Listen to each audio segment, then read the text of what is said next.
Remnant from the Ashes is one of the most original, high-quality, and revolutionary Souls-likes I've ever played. In fact, I'm floored at how this game flew under my radar until its release last month and is now one of my favorite games of 2019. I would say my expectations were low since I didn't realize it existed until a few hours before I bought it, but in actuality, I'm far more critical of Souls-likes thanks to many uninspired attempts various studios have made at capturing FromSoft's lightning in their bottle. But instead of attempting to replicate, Gunfire Games chose to pay homage and innovate. They shuffled the format by applying flawless third-person shooter mechanics, a randomized world that adds tremendous replayability, and most importantly, an impressive roster of bosses. It took me nearly 50 hours across 7 playthroughs to encounter all 28 bosses that are currently in the game, so I've got great perspective on how they'll play in your first playthrough when you're scrapping to the top, and in your 7th when your build is firing on all cylinders. Without further ado, here are the Remnant from the Ashes bosses ranked from easiest to hardest. Number 28, Shroud. The first boss I faced in my initial playthrough is also one that will set the tone for many of the bosses to come. There are two notable things about Shroud that illustrate a pattern many of Remnant's bosses follow. First, there are elite enemies that appear throughout the levels leading up to bosses that drop rare materials. Shroud, like many others, is a boss iteration of one of these elites with new mechanics layered in. In my mind, you can look at this in two ways. Either the elites are a brilliant way of introducing you to the boss's behavior throughout the level while still leaving its fresh mechanics a mystery, or it's a lazy way to bloat the game's boss count. Personally, I fall into the former belief of brilliance, but prefer when these elite evolutions deviate more widely from their more basic counterparts. What will be more divisive is the second common theme. Nearly every boss in Remnant has basic mobs spawn throughout the fight to varying degrees. Similarly to the first theme, this could be seen in a few ways, but I'll boil it down to the two extremes. You could either look at this as a way of preventing camping strategies, a method to replace ammo, and a way to keep co-op fights engaging against up to 3 players with high-powered guns. On the other hand, you could see this as tedium and solo that should be limited, a lazy way to distract from a boss with mediocre mechanics that can't counter your ranged abilities on its own, and an artificial way to inflate difficulty. For me, once again, this differs greatly from boss to boss. In the case of Shroud, he is barely an evolution on his elite, and as a result has so many basic enemies shoved up your ass in an attempt to make it challenging that it's just irritating. That said, this isn't a quality ranking, so how does Shroud earn the title of the easiest boss? Quite frankly, his health bar has the consistency of wet tissue paper, and the adds, while numerous, are some of the most easy in the game to deal with. Shroud will teleport around the arena, stand still for an extremely generous amount of time allowing you to unload, then fires a few bolts that are piss easy to dodge. His only other attack is a highly telegraphed shockwave that can be handled by spam rolling in one direction. The only difficulty at all in this fight would be if you stay stationary. If you do, you'll likely get overwhelmed by adds and get cornered when the shockwave hits. I should also mention that if you get hit by too many bolts that you will bleed, which consistently drains chunks of HP, but it can be easily healed with a bandage consumable. There was solid effort to add difficulty commensurate for a first boss here, but it's still a joke as long as you keep your legs moving. And on later runs, you have enough damage to shred through him quickly enough that it doesn't even matter. While the number of adds may trip up newcomers, in retrospect, he is undoubtedly the game's easiest to fare.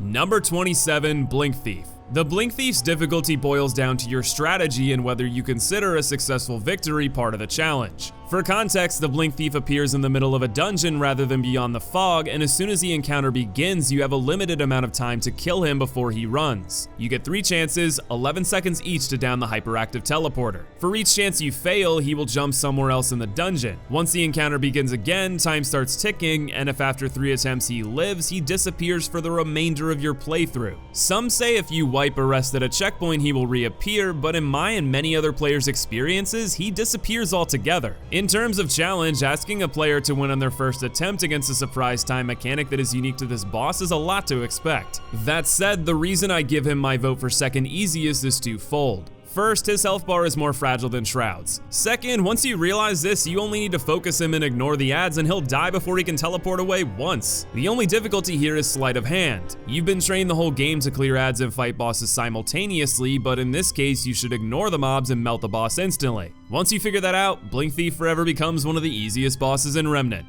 Number 26, Totem Father. One thing I can praise Remnant for wholeheartedly is creating bosses that may not provide incredible challenge, but are still boatloads of fun. Totem Father is the perfect example. He jumps around on pillars firing electric bolts and chucking boulders at you. He'll eventually slam down a destructible totem, and as long as it remains active, enemies will spawn. Finally, he'll do a surprise AoE slam and then come after you on foot. All of these mechanics are sound and have a great rhythm to them. If you don't damage him enough as he jumps around, the fight will become a test of endurance. If you don't destroy the totem, you'll be outnumbered and quickly overwhelmed. And if you can't dodge him on the ground, he will shred you to pieces. Thing is, it's easy to shoot him as he jumps around, and especially when he stops to fire at you due to the cast time. Destroying the totem takes little time as well, and the enemies it spawns in the meantime are easy to kill quickly. Finally, his AoE is easy to dodge, and though his melee swipes are the hardest thing to deal with, there is such a large gap between the flurries that you can heal any damage that he does. Mechanically, I love Totem Daddy, but while fighting him may be a blast, the level of challenge is sorely lacking.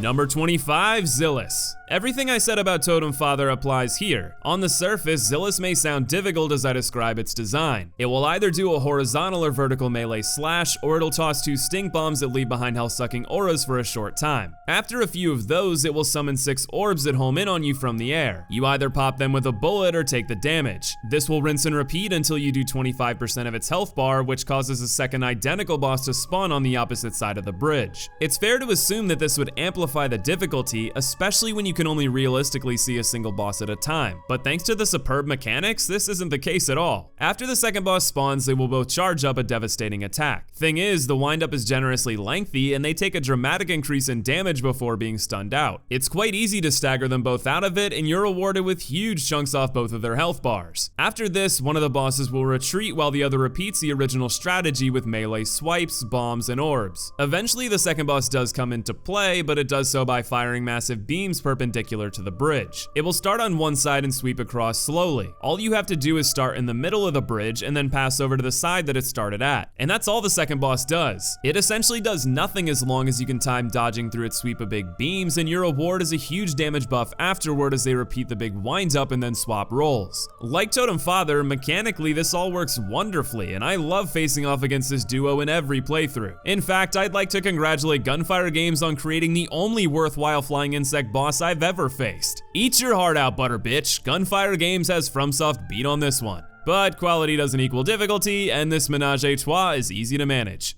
Number 24, Scourge. Our last few bosses were great examples of original bosses, but Scourge brings us back to the elite evolutions. This one is not so great. All it does is fire constant shots of radiation at you in melee with impressive range if you get too close. It can become invulnerable briefly and shoot a higher density of radiated balls. There are also a few irradiated slasher mobs that will keep you on your toes. Clearly, the goal here is to inflict the radiation status, which cuts your stamina in half, making the true objective limiting your mobility while you get swarmed.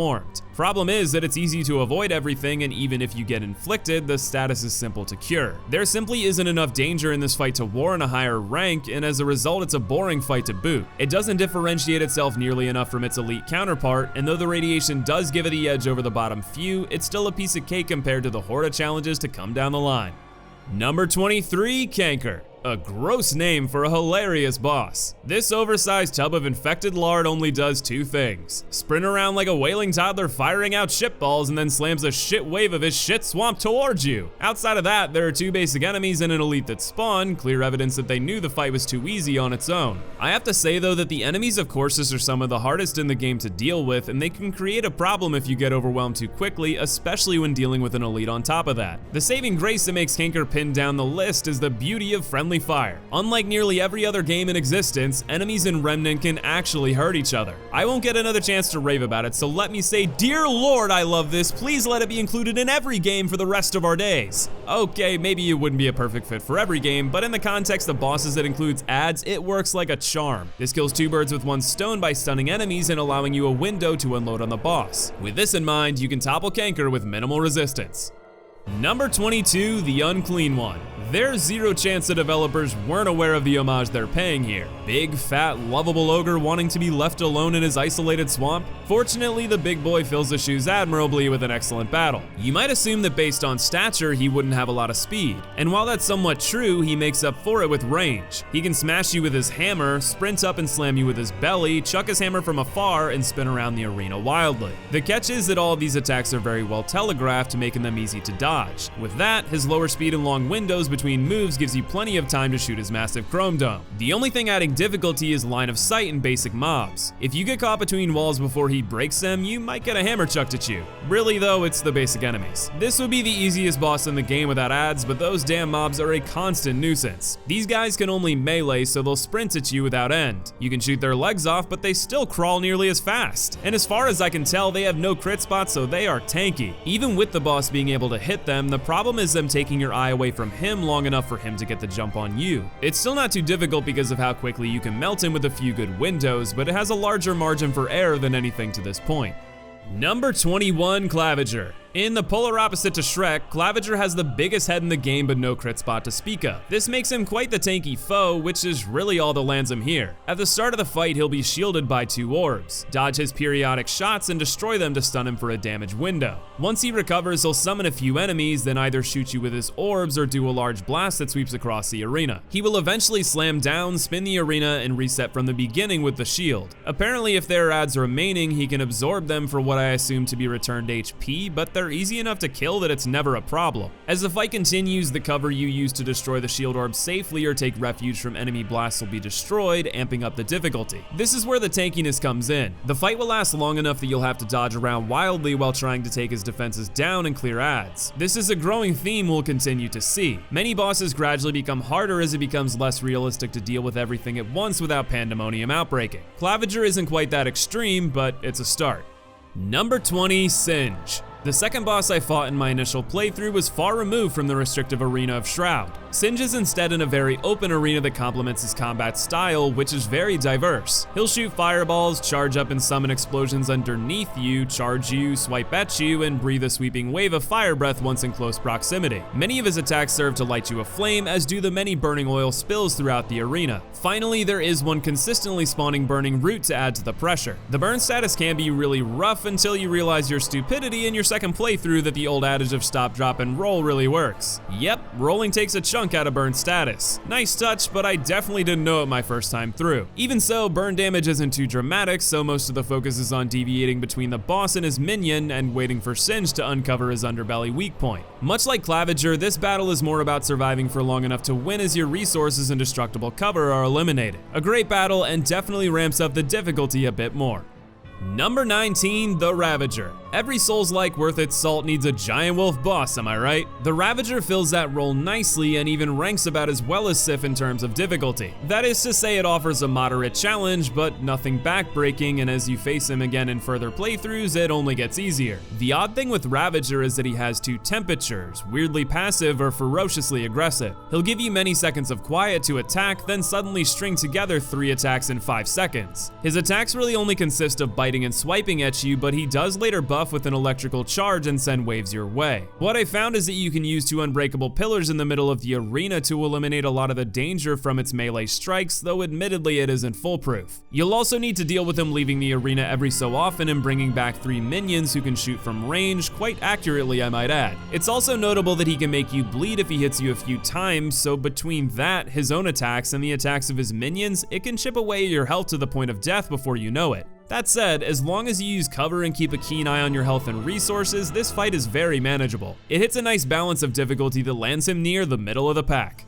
Number 18, the Thrall. Probably the worst enemy in the entire game are those asshats on Corsus that shoot corrosion balls and summon those basic enemies in doubles infinitely that I also mentioned that I hated. Worst of all, killing them is in the end. You gotta squash their leech too. Ugh. Fortunately, the Thrall isn't quite like that despite the inspiration, but he manages to be troublesome in his own way. At the start, he'll merely teleport between shooting corrosive balls and summoning corrosive clouds around you. But eventually, he'll summon 2 elite enemies that can lunge from halfway across the arena to distract you. They aren't the tankiest enemies, but what they lack in HP, they make up for in damage. Meanwhile, the Thrall will keep popping corrosive clouds around you and eventually summons a multi-part tracking shockwave similar to Shroud, which does devastating damage and inflicts corrosion even further, which once inflicted increases all damage to you until healed, which is difficult to do with all the aforementioned craziness going on. You might be asking yourself at this point why the Thrall is ranked so low, but it's pretty simple. Much like Shroud, despite having all this to deal with, it's very weak in terms of HP. The reason that it ranks so much higher is that the enemies are more difficult to deal with, dodging its attacks is harder, and its crit spot is on the back of its head, so it's harder to melt quickly. It may not be the hardest enemy in the game by any stretch of the mind, but it sure is one of the most irritating.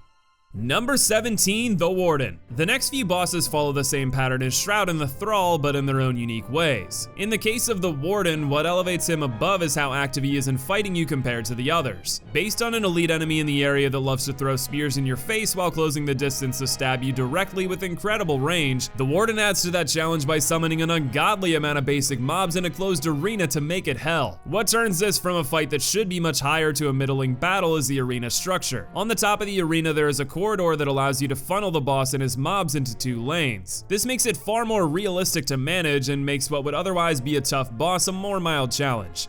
Number 16, Stormcaller. Following the same pattern, Stormcaller is a magic caster that summons an ungodly amount of basic enemies to make things difficult. The one thing that pushes him up further is his thunder spam attack. He will fairly often rise into the air and begin summoning thunder strikes. These spawn in seemingly random spots but are generally focused around your location. What makes them problematic is their wide range. They are hard to dodge and the entire attack makes it impossible to shoot the boss for more than a second. Meanwhile, you get slammed by the basic mobs, making the whole thing a trial and tedium. Once again, he gets pushed toward the middle mainly because of his lack of HP. Honestly, thank God. If any of these summoner bosses had HP like Claviger, they would be insufferable.